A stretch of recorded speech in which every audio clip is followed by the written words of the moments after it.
Budget 2022-23 में UP के किसानों को मोदी सरकार दे सकती है बड़ा तोहफा। एक तरफ चुनाव और दूसरी तरफ बजट 2022-23 दोनों तरफ यूपी की जनता की निगाहें लगी हुई है। केंद्र सरकार 1 फरवरी को बजट 2022 पेश करेगा। सूत्रों के अनुसार ऐसी संभावना है कि केंद्र सरकार किसानों की आय दोगुनी करने के लिए किसी क्षेत्र की बजट को बढ़ाने वाली है।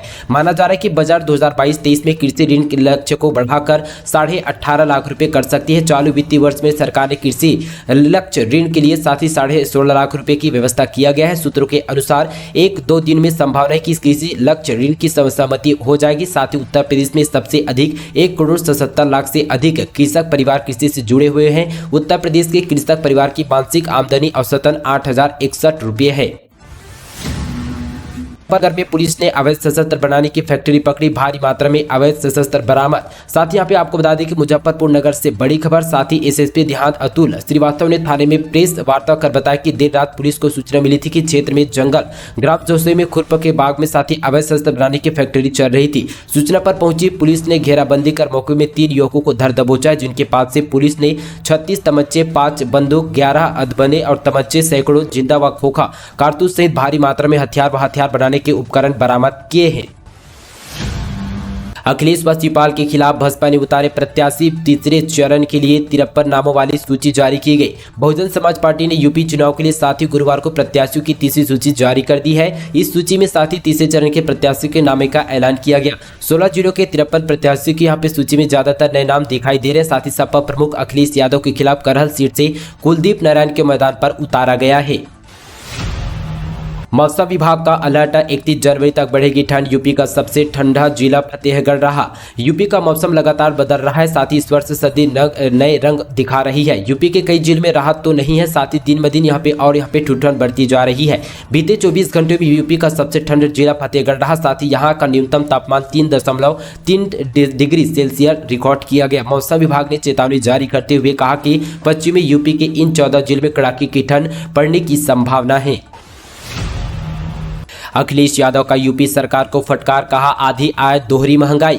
जनता को संबोधित करते हुए एक खुले पत्र में समाजवादी पार्टी प्रमुख अखिलेश यादव ने उत्तर प्रदेश सरकार को कई मुद्दों पर फटकार लगाई। उन्होंने वर्तमान चरण को साथ ही आधी आय दोहरी महंगाई करार दिया और साथ ही कहा कि वर्तमान सरकार केवल कठिनाइयां और साथ ही परेशानियों को लाया। सपा ने कहा कि गरीबों, शोषितों के अलावा कुशल और अकुशल श्रमिकों को, बेरोजगार युवा, अर्थव्यवस्था की दयनीय स्थिति के कारण नौकरी से बर्खास्त किए गए लोगों, व्यापारी, उद्योगपति और किसानों को भी आधी आय दोहरी महंगाई के मौजूदा दौर का खामियाजा भुगतना पड़ा। दरअसल जब से वर्तमान सरकार सत्ता में आई है वह केवल मुश्किलों और साथ ही परेशानियों को लाई है।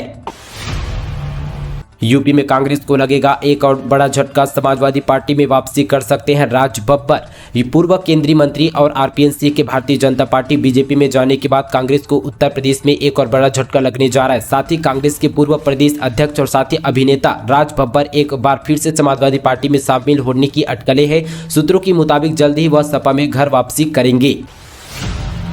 यूपी में 15 फरवरी तक बंद हुए सभी स्कूल कॉलेज, ऑनलाइन क्लासेस जारी। साथ ही कोरोना के बढ़ते संक्रमण को देखते हुए यूपी में सभी स्कूल कॉलेजों को साथ ही 15 फरवरी 2022 तक के लिए बंद करा दिया गया। हालांकि इस दौरान ऑनलाइन क्लासेस जारी रहेगी। अपर मुख्य सचिव अवनीश अवस्थी ने इस संबंध पर आदेश जारी किए गए।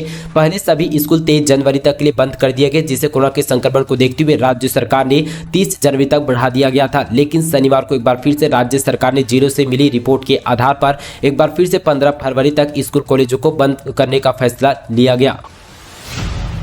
पिछले 24 घंटों में 8,901 नए कोरोना मरीज मिले, 20 की मौत। साथ ही यूपी में पिछले 24 घंटों में 1,92,000 से ज्यादा कोरोना टेस्ट किए गए, जिनमें से 8,901 नए मरीजों की पुष्टि हो चुकी है, जबकि 20 लोगों की मौत हो चुकी है। इसी अवधि में 16,000 से ज्यादा मरीज यहां पे स्वस्थ होकर अपने अपने घर जा चुके हैं। वर्तमान में कुल एक्टिव केसेस की संख्या उत्तर प्रदेश में 72,000 से ज्यादा है। इनमें से 98% से अधिक लोग मामूली लक्षणों के साथ घर पर ही स्वस्थ लाभ ले रहे हैं।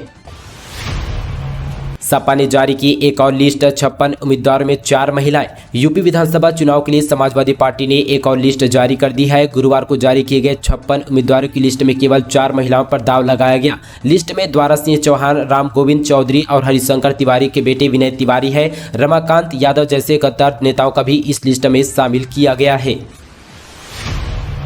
शादी के सीजन में सोना हुआ धड़ाम, खरीदारी से पहले जान लीजिए ताजा भाव। शादी विवाह के सीजन में सोने खरीदारों के लिए बड़ी खुशखबरी है। पिछले कई दिनों से सोने की कीमत में जारी यहाँ पे बढ़ोतरी पर आज ब्रेक लग गया है। दरअसल दोस्तों बता दें कि इस कारोबारी हफ्ते के चौथे दिन यानी कि यहाँ पे शुक्रवार को आज सोने के साथ साथ चांदी की कीमतों में भारी गिरावट दर्ज की गई है। इस गिरावट के साथ सोने का रेट एक बराबर यानी कि 48,500 रुपये करीब आ गया है। वहीं यहाँ पे चांदी की कीमत 63,000 रुपये के नीचे आ गई है। सराफा बाजारों की माने तो एक बताया गया कि साथी लोग जो है अभी सोने और चांदी खरीदने का अच्छा मौका, क्योंकि आने वाले दिनों में सोने और चांदी यहाँ पे एक बार फिर से तेजी देखी जा सकती है। आरआरबी एनटीपीसी लेवल 1 परीक्षा स्थगित। यूपी में स्टूडेंट पर लाठीचार्ज करने वाले 6 पुलिस वाले सस्पेंड। आरआरबी एनटीपीसी रिजल्ट को लेकर रेलवे भर्ती बोर्ड ने इस रिजल्ट पर रोक लगा दी है। साथ ही कि आरआरबी एनटीपीसी और ग्रुप डी भर्ती परीक्षा के आंच व यूपी चुनाव तक पहुंच गई है। राजनीतिक दलों से प्रतियोगी परीक्षाओं के साथ यहाँ पे पुलिसकर्मियों कार्रवाई के मुद्दे बनाना शुरू कर दिया गया। इसी बीच यूपी सरकार ने प्रयागराज में प्रतियोगी छात्रों से बदसलूकी के मामले में 6 पुलिसकर्मियों को निलंबित कर दिया है। जनधन खातों से जुड़ सकती है अटल पेंशन व सुकन्या समृद्धि योजना। केंद्र सरकार कर रही है तैयारी। आगामी बजट में केंद्र सरकार जनधन खातों से ही अटल पेंशन योजना, सुकन्या समृद्धि योजना जैसी योजनाओं को भी जोड़ने की तैयारी में है। इसके बाद जनधन खातों में इन स्कीमों की रकम जमा की जा सकती है। सरकारी आंकड़ों के मुताबिक देश में अब तक 44 करोड़ 44 लाख जनधन खाते खोले जा चुके हैं, जिनमें से 1,57,000 करोड़ रुपए जमा हो चुके हैं। साथ ही केंद्रीय वित्त मंत्री निर्मला सीतारमण का पूरा फोकस है कि जनधन खातों पर ही है। साथ ही मीडिया रिपोर्ट के अनुसार वित्त मंत्री आगामी बजट में जनधन खातों में डिजिटल लेनदेन को बढ़ावा देने के लिए अटल पेंशन योजना और साथ ही सुकन्या समृद्धि योजना जैसी अन्य योजनाओं पर भी जोड़ सकती है। घर में कुत्ते बिल्ली को पालने के लिए अब रजिस्ट्रेशन अनिवार्य, नहीं तो भरना होगा जुर्माना। घर में पालतू जानवर पालने का शौक रखने वालों के लिए बेहद जरूरी खबर है। नोएडा प्राधिकरण ने घर में कुत्ते और बिल्ली या अन्य पेट्स पालने के लिए रजिस्ट्रेशन अनिवार्य करा दिया गया है। ऐसा नहीं करने वालों के खिलाफ 1,000 रुपये का जुर्माना वसूला जाएगा। अगर आप भी घर में पेट्स रखते हैं तो आपको 14 फरवरी 2022 तक रजिस्ट्रेशन करवाना होगा। इसके लिए आप घर बैठे साथ ही प्ले स्टोर से नोएडा पेट्स रजिस्ट्रेशन ऐप के माध्यम से पंजीयन करवा सकते हैं। प्राधिकरण के मुताबिक अभी तक केवल यहाँ पे 360 लोगों ने अपना पेट का रजिस्ट्रेशन करवाया है, जबकि हजारों की संख्या में ऐसे लोग हैं जिन्होंने अभी तक रजिस्ट्रेशन नहीं करवाया। ऐसे लोगों को प्राधिकरण ने 14 फरवरी 2022 तक का अल्टीमेट दिया गया। इसके बाद जुर्माना वसूलने की कार्रवाई की जाएगी। लुभावने वादों के साथ आम आदमी पार्टी ने अपना पत्र नाम दिया आपका गारंटी पत्र। साथ ही आम आदमी पार्टी ने उत्तर प्रदेश विधानसभा चुनाव का रन जीतने के लिए राज्य की जनता से कई लुभावने वादे किए गए। गुरुवार को आपके यूपी प्रभारी राज्यसभा सदस्य संजय सिंह ने साथ ही घोषणा पत्र जारी की गई। साथ ही आपकी इस गारंटी पत्र में सपा की तरफ कर्मचारियों को लुभाने के लिए पुरानी पेंशन बहाली का वादा किया गया।